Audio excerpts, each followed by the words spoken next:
முதலாவதாக இன்று தினம் வீரகேசரி பத்திரிகையினுடைய பிரதான தலைப்புச் செய்தி குறித்து பார்க்கலாம்.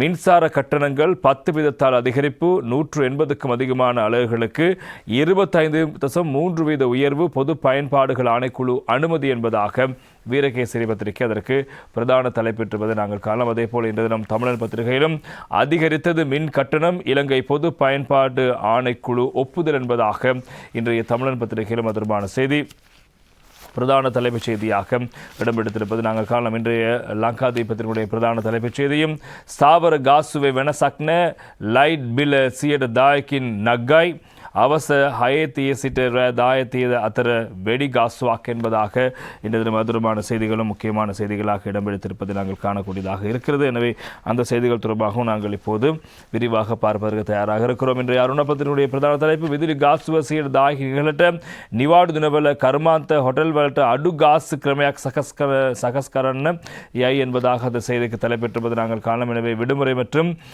விடுமுறை நாட்களில் தொழிற்சாலைகள் மற்றும் ஹோட்டல்களுக்கு குறைந்த கட்டண முறைமை ஒன்றை தயாரிக்க நடவடிக்கை எடுக்கப்படுவதாக அருண பத்திரிகை தலைப்பிட்ட திவாயின பத்திரிகையில் ஏப்ரல் 12 සිට විදුලි බිල 110කින් ඉහළට රාජ්‍ය ආයතන සඳහා විදුලි ගාස්තු 14.4කින් ඉහළ දැමීමට අනුමතිය என்பதாக இந்த தின உபத்தலைப்புகள் காணப்படுகின்றன. இன்றைய திவாயின பத்திரிகையில் அரசு நிறுவனங்களுக்கு 114.4 வீதத்தினால் மின் கட்டணத்தை அதிகரிக்க யோசனைக்கு அனுமதி கிடைக்கப்பெற்றிருக்கிறது என்பதும் இன்றைய திவாயின பத்திரிகையின் செய்தி. இதே போல 180ට අඩු ஆகமிக ஸ்தான சந்தகா காசு வெடிவிமாக் ந என்பதாக பத்திரிகையில் தலைப்பிடப்படுகிறது. குறிப்பாக இந்த 180 அலகுகளுக்கும் குறைவாக பயன்படுத்தப்படுகின்ற சமயசலங்களுக்கான மின் கட்டணங்களில் எந்த மாற்றமும் இல்லை என்பது இன்றைய திவைன பத்திரிகையினுடைய பிரதான தலைப்பு. யுத்தய பால கல் அங்குரு நியங்கிய மேவர செலக்கிலட்ட நுகத்தாட்ட யலி இல்லிமா கலோத் சலகா வல்னவா உபயோகிதா கொமிசம் என்பதாக செய்தி தலைப்பிடப்படுகிறது.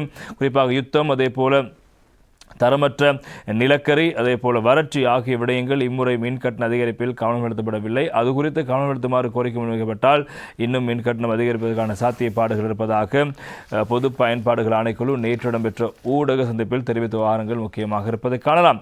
எனவே அந்த அடிப்படையில் இந்த விவகாரம் குறித்து நாங்கள் விரிவாக பார்க்கலாம். 2026ஆம் ஆண்டு 2ஆம் காலாண்டுக்கான மின் கட்டணத்தை 10% அதிகரிப்பதற்கு இலங்கை பொது பயன்பாடுகள் ஆணைக்குழு அனுமதி அளித்திருக்கிறது. அதன்படி புதிய கட்டண திருத்தம் எதிர்வரும் ஏப்ரல் மாதம் 1ஆம் தேதி முதல் அமல்படுத்தப்படும்.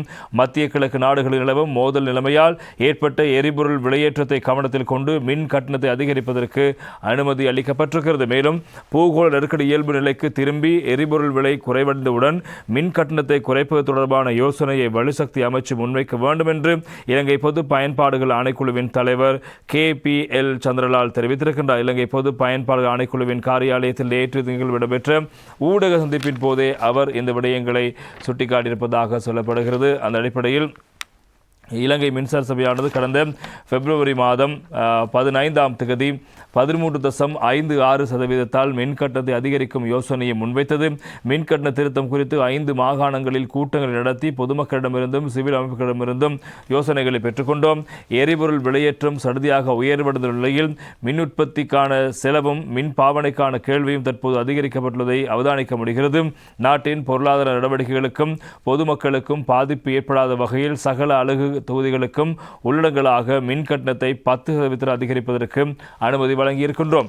மாதாந்த பாவனை 30 அலகு அல்லது அதற்கு குறைவான அலகினை பயன்படுத்தும் வீட்டு மின் பாவனையாளர்களுக்கான மின் கட்டண உயர்வு 104.3% மட்டுப்படுத்தப்படுகிறது. அதற்கமைய வீட்டு பாவனையாளர்களின் இந்த மாதாந்த மின் கட்டணத்தில் குறைந்தபட்சம் 15 ரூபாய் மாத்திரமே உயர்வடையும். அதேபோல் வீட்டு பாவனையில் 31 முதல் 60 வரையிலான அலகுகளுக்கான கட்டணம் 6.9% உயர்வடையும். அந்த அலகு பாவனையாளர்களின் மாதாந்த மின் கட்டணம் 45 ரூபாயினால் மாத்திரமே உயர்வடையும் என்று சுட்டிக்காட்டப்படுகிறது.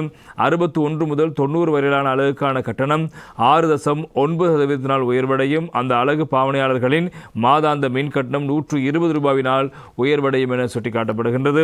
91 முதல் 180 வரையிலான அலகுகளுக்கான கட்டணம் 7.2% உயர்வடைகிறது. எனவே இந்த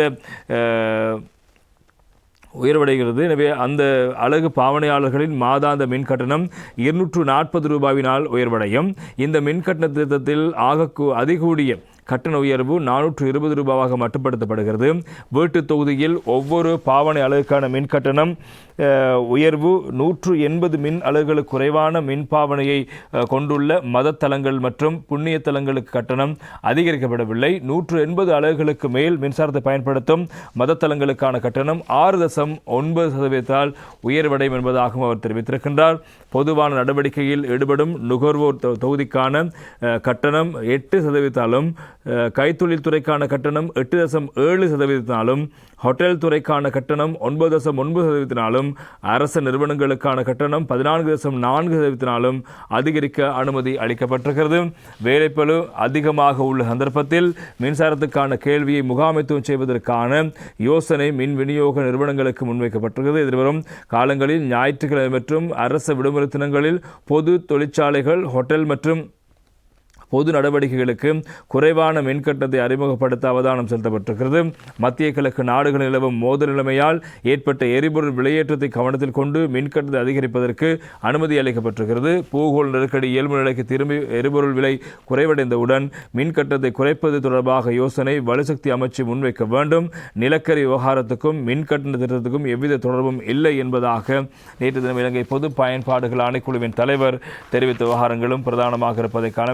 நிலக்கரி விவகாரத்துக்கும் இந்த இப்போது அதிகரிக்கப்படுகின்ற மின்கட்டணத்துக்கும் எந்த தொடர்பும் இல்லை என்பதாக அவர் திட்டவட்டமாக நேற்று தினம் அறிவித்த விவகாரங்களும் பிரதானமான செய்திகளாக இடம்பெடுத்திருப்பதை காணலாம். எனவே மின் கட்டணம் 110% அதிகரிக்கப்படுகிறது. 180க்கும் அதிகமான அலகுகளுக்கு 25.3% மின் கட்டணம் அதிகரிக்கப்படுகிறது. நிலையான கட்டணத்தில் மாற்றமில்லை. எனவே அலகுகளுக்கு அமைவாக இந்த கட்டண மறுசீரமைப்பு ஒவ்வொரு கட்டமாக மேற்கொள்ளப்படுகிறது. 0 முதல் 30 வரை 4.3% அதிகரிப்பு, 31 முதல் 60 வரை 6.9% அதிகரிப்பு, 61-90 வரை 6.9% அதிகரிப்பு, 91 முதல் 180 வரை 7.2% அதிகரிப்பு, 180க்கும் அதிகமாக இருந்தால் 25% அதிகரிப்பு என்று ஒவ்வொரு அலகு பயன்பாட்டுக்கு அமைவாக கட்டண திருத்தங்கள் இம்முறை மேற்கொள்ளப்பட்டிருப்பதான செய்திகள் பிரதானமாக இருப்பதை நாங்கள் காணலாம். அடுத்து இன்றைய தினம் மற்றும் ஒரு தகவல் இன்றைய அருண பத்திரிகையிலும் அதே போல டெய்லி மிரர் பத்திரிகையிலும் இடம்பெடுத்திருக்கிறது.